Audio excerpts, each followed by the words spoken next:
Okay, good afternoon, everyone. Welcome to Senate Education. It's Tuesday, April 20th at 1:30 p.m. We are nearing, hopefully, the end of a few bills that the House has sent to us.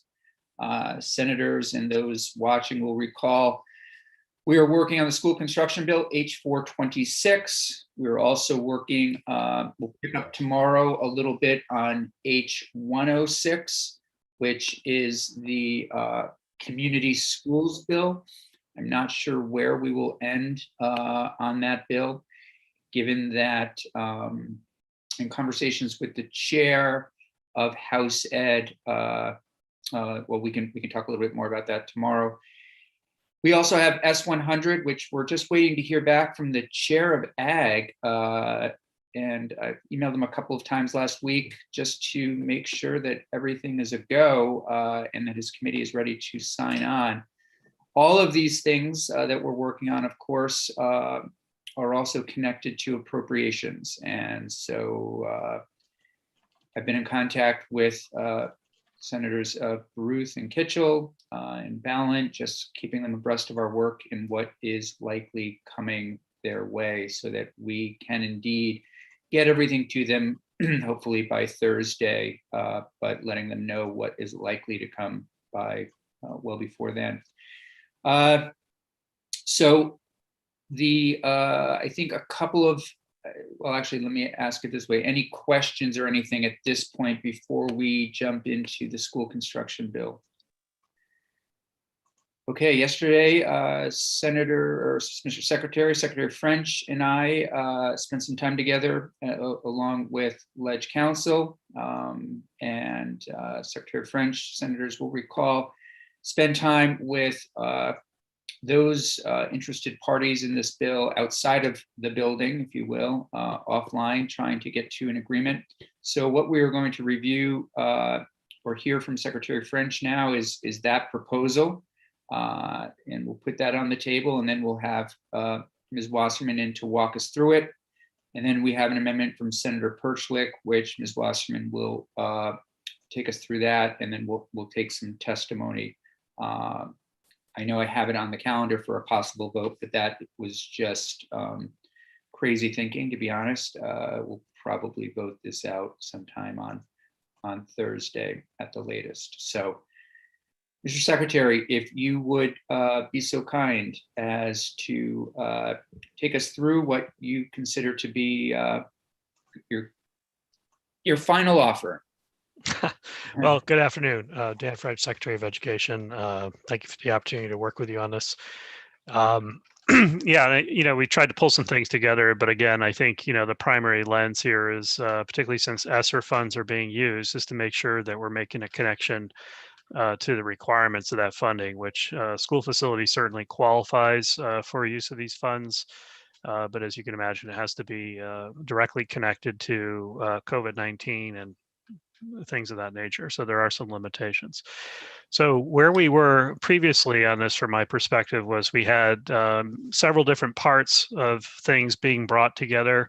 And that led to a conversation around the scope, what we were trying to do. But then at the same time, we were also trying to address what were the positions, if you will, in the bill.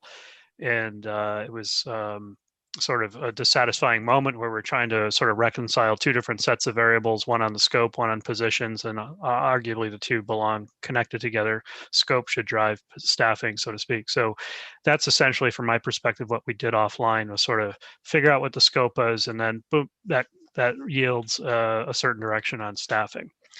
So what I would say, just by section, I'm not going to walk through it in detail, but I'll just sort of say on a high level, the findings basically the same. However, we are making a more emphatic connection, if you will, to ESSER permissible uses. We're including what was previously a needs assessment, now calling it more of an inventory, with the idea that this would be done, and this is really, from my perspective, the bigger constraining point, is to make sure whatever is done in this area is done by January of next year. So that we would have some information to bring back to you for a conversation for next year, but also importantly, have some information to inform potentially new federal dollars in the form of an infrastructure bill. So from my perspective, this whole conversation around inventory / needs assessment is driven by a time constraint. And that means, so then what is in the needs assessment, what is not in the needs assessment is really how much and to what extent we can get work done relative, again, to the COVID emergency in that narrow time frame, because I think the time frame really drives a lot of that. So that's a key point. The public bid increase, I think we didn't really discuss that a whole lot, but that's still in there. I think that's worthy of review. That, previously, I think in statute, I think I mentioned that hadn't been adjusted. It was at $15,000. So when districts potentially need to do work, this raises it to 40. Just to raise the dollar amount to be, we'll say, modernized with the current economic circumstances.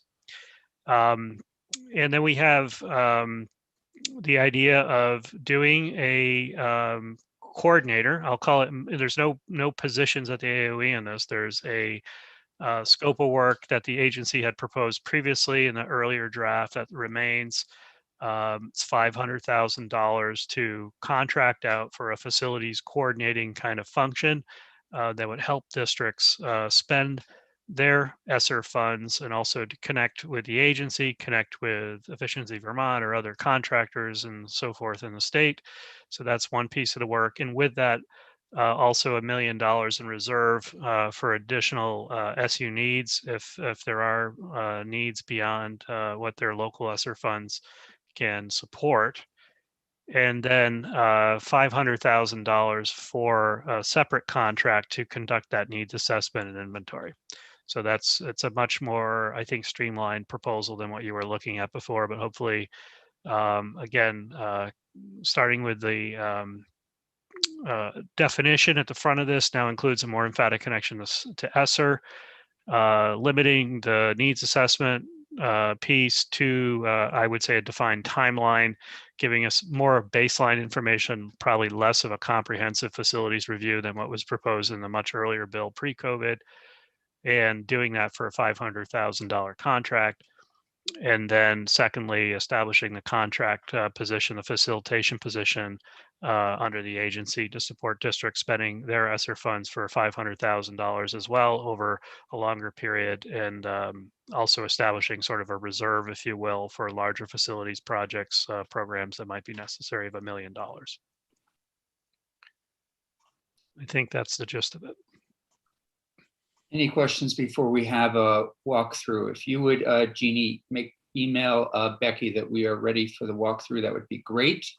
And any questions, though, for Secretary French on that overview?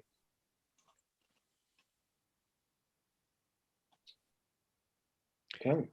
I would just add, if we're waiting for Becky, so again, this conversation has a longer trajectory. It started several years ago.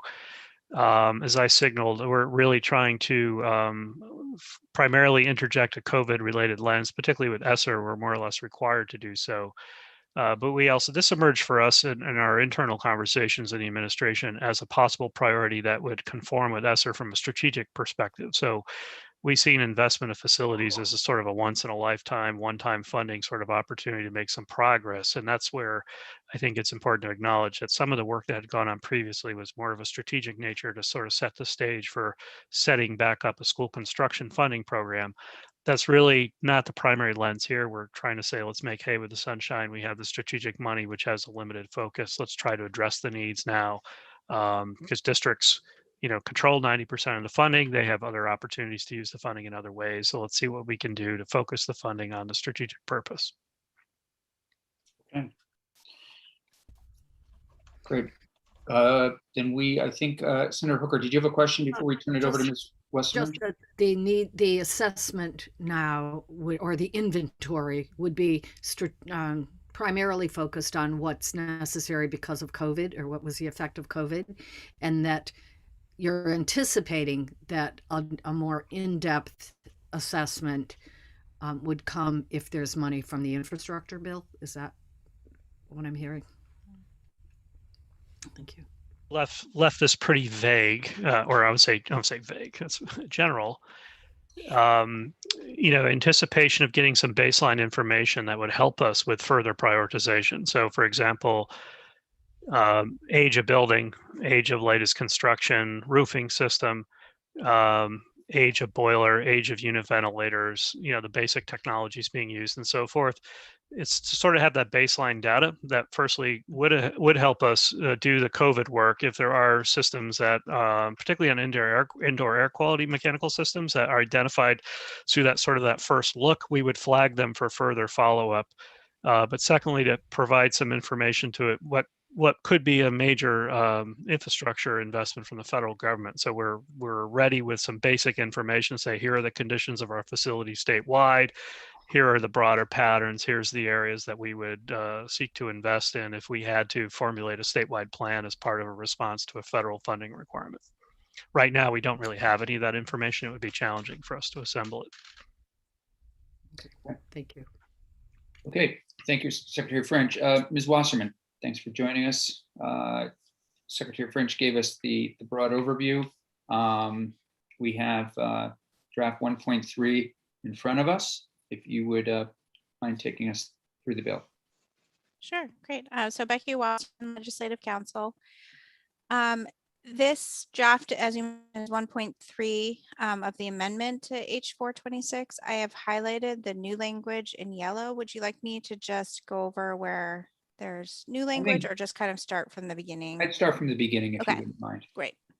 So it's a strike all amendment. Section 1 is the findings and intent section. So first, the General Assembly finds that in 2007, the General Assembly suspended state aid for school construction in order to allow for the Secretary of Education and Commissioner of Finance and Management to come up with a sustainable plan for state aid for school construction. In subdivision 2, there are references here to 2 more pieces of legislation in 2008 and 2009 that continued the suspension of state aid in the absence of a recommendation, and said that it will continue to be suspended until a sustainable plan is developed and adopted. Since that time, subdivision 3 between fiscal years 2008 and 2016, the state paid back all of the obligations that it had outstanding for projects for which state aid had been committed prior to the suspension. So where we are now is that the suspension is still in place. There is no plan yet for a recommended plan for a state aid construction program, but the past bonded debt that was granted to schools to pay for school construction projects have all been paid off. Subsection B, some additional findings. So moving to the top of page 2, Vermont is the only state in the Northeast that does not have a school construction program. Between 2008 and 2019, there are some costs for what was issued in Vermont for school construction projects. So approximately 211 million in bonds. And then in 2020, there was an estimated 445 million in bonding planned and proposed by school districts for future construction projects. Subsection C finds that the backlog in the school construction projects has resulted in unsafe and unhealthy learning environments and disparities in the quality of education, including between wealthier communities and those communities in need in the state. Subsection D has intent language that the General Assembly develop a plan to address the needs and conditions of the state's school buildings in order to create a better learning environment for Vermont students and increase equity and quality of education around the state. There's a new subsection E highlighted in yellow that has purpose for the funding in the act, which is to enable supervisory unions and supervisory districts to utilize their ESSER allocations to improve the conditions for health and safety of students and staff, to address other eligible facility needs, and to position the state in addressing the backlog of school facility needs in an efficient and equitable manner.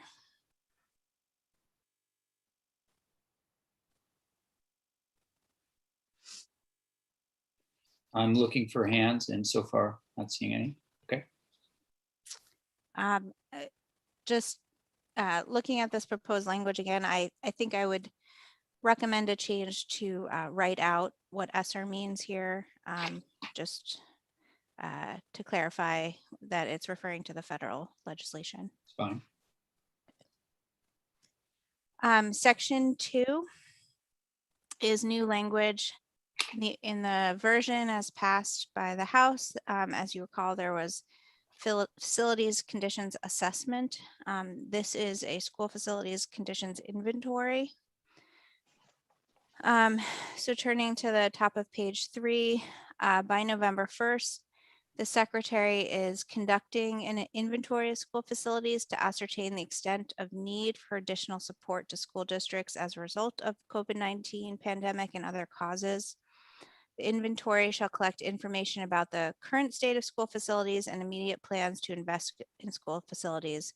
And there's a list of what this includes. So it's general information about facilities, age of buildings, and major mechanical systems.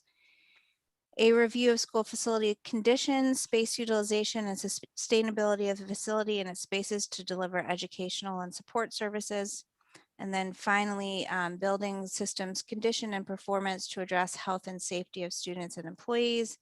And that includes energy efficiency improvements, indoor air quality, accessibility to and within buildings, and the condition of technology systems. So I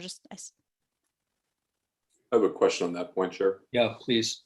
So I received an email from the Superintendent David Young, who is the superintendent of one of the largest school districts in the state. And on this, he highlighted on H426 the need for the audit to include structural, mechanical, electrical, and hazardous material assessment. I don't see that wording in this list, and I don't know if Secretary French would be willing to react to that. I'd love to know if those words would help in focusing our attention in the right place it needs to be. Yeah, and I saw your email, Senator. I haven't had a chance to respond to it yet, but I would just suggest that the important lens here again is ESSER, right? So you're not contemplating other funding sources, so that means you've got to live within the constraints of ESSER. And I think there's two things to think about there. One is districts get 90% of the money, and secondly, even with their 90%, the same as our 10% at the state level, it has to be a qualified COVID-related expense. So there's a couple bills, like the literacy bill as well, where we start to delineate and sort of describe what our policy goals would be, absent a consideration, I think, of the ESSER constraint. So we want to be cautious about saying things like hazardous material when ESSER doesn't, because it's COVID-related, doesn't really speak to that issue. It speaks to indoor air quality related to COVID-19, and that provides an entree to look at broader issues inside of school. But you have to be careful about listing a bunch of things that aren't necessarily ESSER related, because ultimately a secretary have to sign and provide assurance to the U.S. Department of Education that the funds are used in accordance, and it would be a challenging moment for me to have to say no to that or for to say yes and then ultimately get it denied. One quick follow-up, Chair. Please. The next point in that same email, Secretary French, and I apologize for not sending it to you sooner. I see your point very clearly on the one regarding structural, mechanical, electrical, and hazardous, but he does highlight that looking at HVAC needs, which I think does fall within in air filtration and so on. He just was concerned that if we don't include roofs, because roofs are where it would actually support these things, and these structures are old and roofing, it needs to be addressed. Do you see a way to have the language conform to ESSER while at the same time keeping in consideration the roofing needs of these structures? Yeah, I think roofing would be included. I think it's part of a system, if you will. I won't go as far as say mechanical system, but it's definitely related to indoor air quality. So that's, again, why the language is better being more general than more specific. But again, I think, just to sort of reemphasize my logic that I've sort of brought forward on this, it's not about what is the biggest universe of needs assessment we could do. Because part of the counter argument to that is, well, districts are going to have a lot of money in their hands very quickly. They might be making progress on the very issues that this needs assessment would identify. So meaning a comprehensive needs assessment could be outdated the minute it's printed if it's done 2 years from now. But the second point is, I think there's a strong argument to be made for gathering some basic information that would be useful, but the timeliness on that is going to limit the scope of the work. So my argument is that it would be useful to have that report or those sort of assembling of basic information by January of next year, to figure out, firstly, to what extent districts have made progress in the next 12 months on using their ESSER funds on addressing some of their needs, but to, again, set us up in a place where we could conceivably leverage the federal dollars that are coming down the pike in the form of an infrastructure bill. You know, I'm just reading the superintendent's email. I mean, I can't disagree with anything he's saying. In a perfect world, I think we're perhaps not in a perfect world at the moment. However, we could be in a very significant once in a lifetime situation, because I don't think the General Assembly, the administration hasn't found any magic wand to fix our school facilities, as the findings say. The moratorium's been active since 2007. So there's no magic pill here. However, federal infrastructure dollars could be a magic pill. So that's going to be the game changer. So I would just encourage us to try to surf the wave that's in front of us relative to COVID, leverage ESSER to the greatest extent we can, which means trying to get districts to spend their 90% because they have other 13 permissible uses they could use it on. But if we can get them to start using it on facilities, that would be great. But really then to set the stage for the leveraging of an infrastructure investment on the part of the federal government, which is going to be the game changer. Honestly, if we did a needs assessment as originally and thought about it, it would take us 2 years to do that. We still haven't solved the funding problem. So we'd end up with a beautiful needs assessment, but we don't have any funding, to address it. And that's going to be an issue. And I think, the issue of urgency, we have facilities that need urgent attention, but secondly, matching that up with the money that we have in hand, which is a significant opportunity. So. Senator Lyons. So I just want to understand then the reason we would not include structural, mechanical, electrical, and hazardous assessment. And it could be, it says include, but I'm wondering that if there are schools that have poor air quality, and that's associated with maybe some of the hazardous substances that have been used to build the school, and that has exacerbated problems for the HVAC work that's going on. So there could be a connection that is with COVID. So I wouldn't want to leave out a consideration of any of those things. What I'm hearing you say is that it's too costly, time, probably more than money at this point, to do the full assessment. Yet it may be that one or more of those assessments will help in the time of COVID. I think I'm being clear, but I'm not sure. Yeah, I would say time. Again, I think the time is the major logic element I'm sort of trying to make the case for, because I think, in my view, the needs assessment wouldn't be so comprehensive to answer all the problems, but it would at the state level flag, oh, this district has antiquated mechanical systems. It's got a leaky roof. They should be flagged for a further investigation of indoor air quality at the state level. Now, the point is that nothing would preclude them now from moving forward on those issues. So independently, again, the bulk of the funding is in their hands. The challenge is the bulk of the funding is also going to be competing with other needs, including the mandatory that they set in ESSER 3, that they set aside 20% of their funds for learning loss. So the question is, how do we help them sort of prioritize the issue of the leaky roof, indoor air quality? What's being contemplated here is not the state coming in to solve your problems per se. It's to help us get an inventory of where the hot spots are, and then setting the stage for potentially the federal dollars coming in to come save the day. But again, it's a tension between, to what extent do we need to know that the leak is already leaking? Do we need to study that for 2 years to spend our limited ESSER funds on that? And it's questionable to what extent that's directly related to COVID. But we're trying to sort of navigate the use of ESSER and to, I think there's a utility for having a baseline sort of inventory completed. It's not the needs assessment that was originally envisioned. So back to the point about specificity versus generality here. On the one hand, the generality is useful to ensure compliance with ESSER, that we're talking, talking about the COVID response and situating this study in that context to ensure that this is an ESSER compliant activity. As you start getting into specificity in this bill, what should be in the needs assessment, we could be running afoul of some of those things. So it's harder, again, to draw a connection to hazardous materials. It's not hard to draw a connection to indoor air quality, of which hazardous materials could be a contributing factor. But at this point, we'd be looking to sort of flag those districts that need further review. Senator So- Lyons? Yeah, no, I know, and it could be very compelling to link electrical with ESSER funding.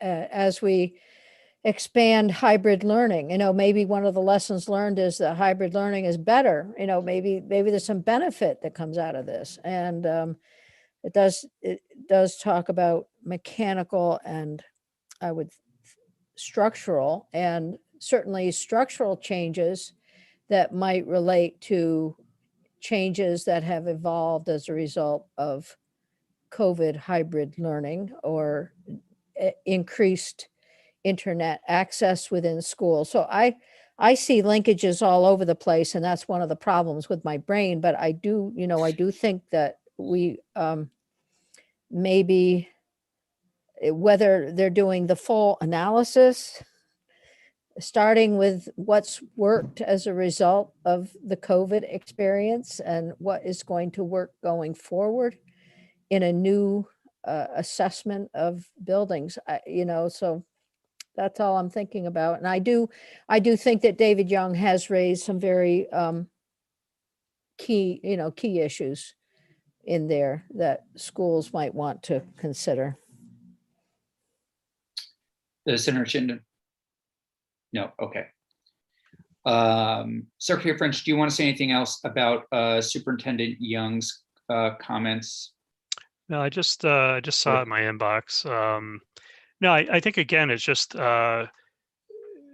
if we weren't in the middle of ESSER and COVID, his observations, I think, fall consistent into that pattern that we've seen and I've been advocating for as well, sort of articulating what is the need. I'm sort of being insistent that we're in this specific moment. So as much as all the complexity, and I think as Senator Lyons points out, all the connections are there, Yes. but actually this becomes a very practical matter of how to best leverage a 90-10 split of ESSER funds, how to help districts leverage their 90% towards one of what could be 14 or so different permissible uses of the funds. This isn't about resolving our longstanding school construction issue. However, the trick would be if we can leverage this moment under ESSER to set the stage to potentially bring those additional federal dollars to bear, we should try to do that. It also sets the stage for the rest of the conversation around school construction. So we are moving forward. And I would just say, under the previous construct, we were unable to move forward for over 15 years. So we've got to make some progress on this issue. And I think this is making the best of both worlds, so to speak. But for me, again, the primary lens is ESSER in the moment that we're in from an emergency response standpoint. And I don't, from that perspective, the way these funds are set up is sort of on a tactical discretion. We don't know what we're going to find in front of us. Just like in the fall, we didn't know what the winter was going to bring. So we're setting ourselves up to be as flexible as possible. And I would just encourage you to err on sort of that side of being general as opposed to overly specific on some of the guidance. Any other questions for Secretary French before we move on with Ms. Wasserman? Okay, Ms. Wasserman. Okay, so I think we're on subsection B. The secretary is authorized to use not more than 500,000 from the ESSER allocation in the ESSER 3 allocation to the state to contract with an independent third party to conduct the assessment described in subsection A and the assessment shall be completed on or before January 15th of 2022. So I just wanted to pause here. I had a question on the top of page 3. Please. So there is a date up there that the secretary would, by November 1st, conduct an inventory. And so that didn't quite line up with it being completed by January 15th. So I wasn't sure if the intent here was that the secretary would contract by a certain date to hire a contractor to do this work. And then the final product would be January 15th, 2022, or if there was some other intention with the dates and the timelines. Yeah, Mr. Secretary. Yeah, I don't think, to Becky's point, it's overly intentional. I think it's a function of mashing these things up. So we have an inventory product coming back by January 1, and then also a requirement to turn around a report.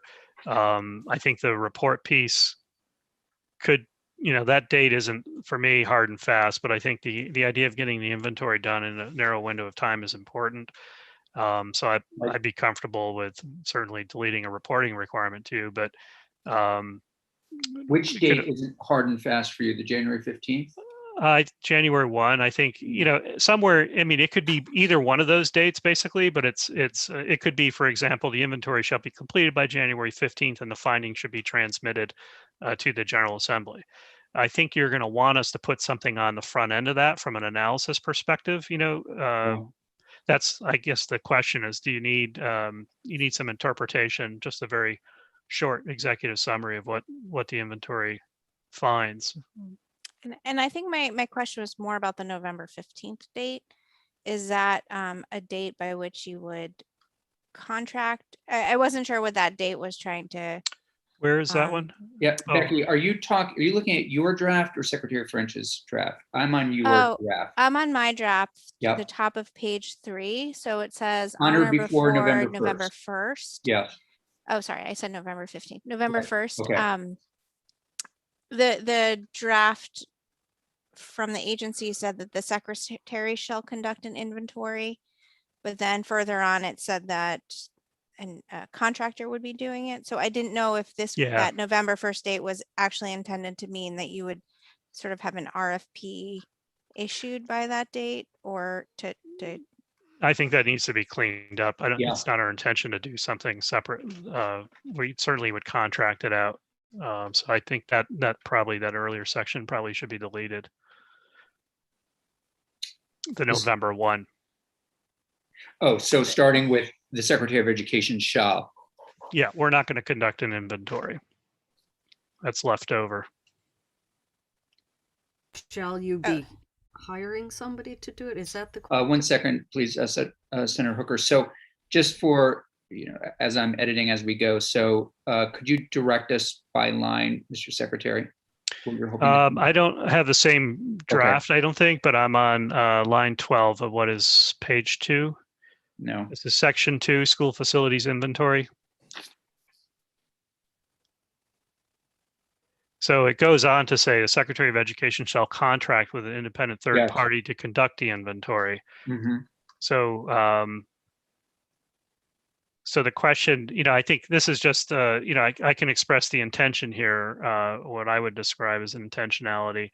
I think we just need to edit this. That's all it is. So my suggestion would be that there be there should be no date there. The Secretary of Education shall conduct an inventory.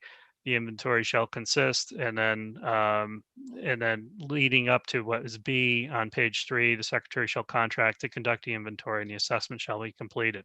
So I don't know, Becky has a smoother way to edit it, but I don't see why that other date would still be included.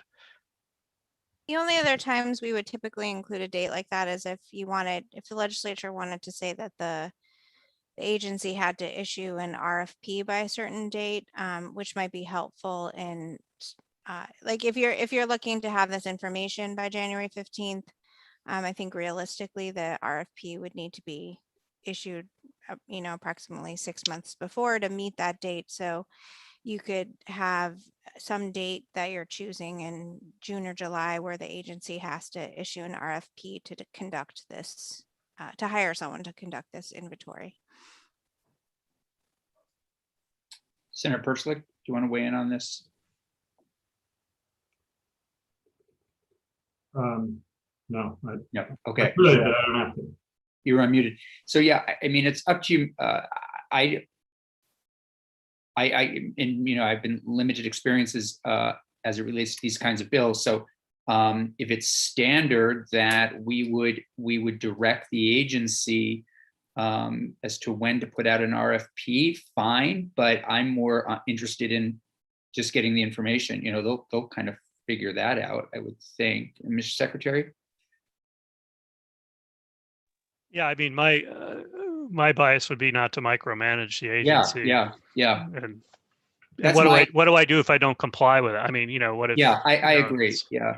So, okay. Ms. Wasserman?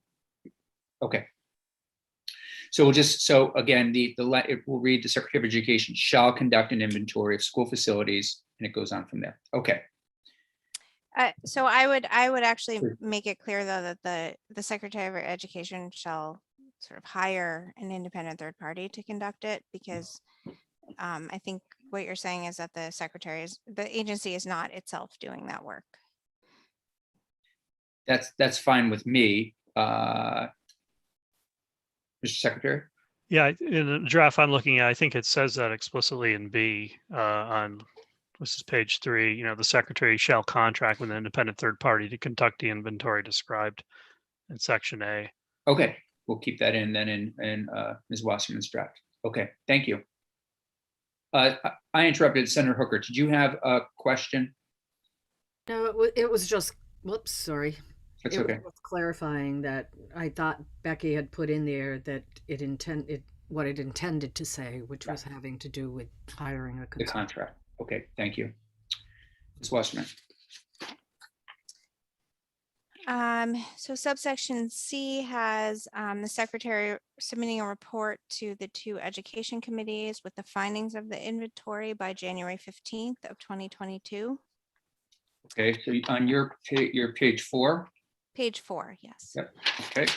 And then subsection D on page 4 is a definition of school, which includes public schools. So this inventory would be done just on public school buildings. Section 3 of the bill, there's no new language here from the previous draft, but this is increasing the bid amount, the need for a school board to publicly advertise bids that from a threshold of 15,000 to 40,000. Section 4 is relates to the municipal energy loan pilot program.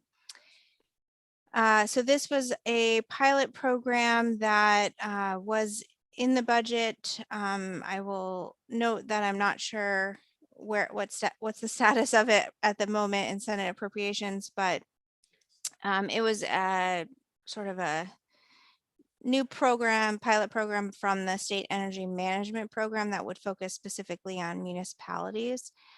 So this has by January 15th of 2023, the Agency of Education working with BGS to submit a report to the institutions and educations committees on how to use that pilot program to support schools to implement the energy efficiency and conservation measures that are identified in section 3. And I'm seeing on line 8 that the word assessment is there, and it should be inventory. So my question here is, I don't know what the status is of that program being still sort of moving forward still in the budget bill. So that would be an issue of cross-referencing if it's not moving forward. Okay. Section 5 of the bill.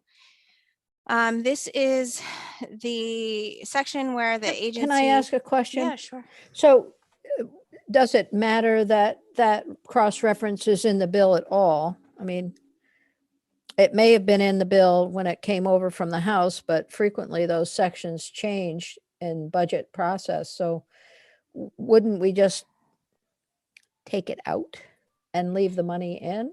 So the issue is that that section of law is establishing that pilot program. It does not otherwise exist. So if it's not in the budget anymore, then I'm just suggesting the cross-reference.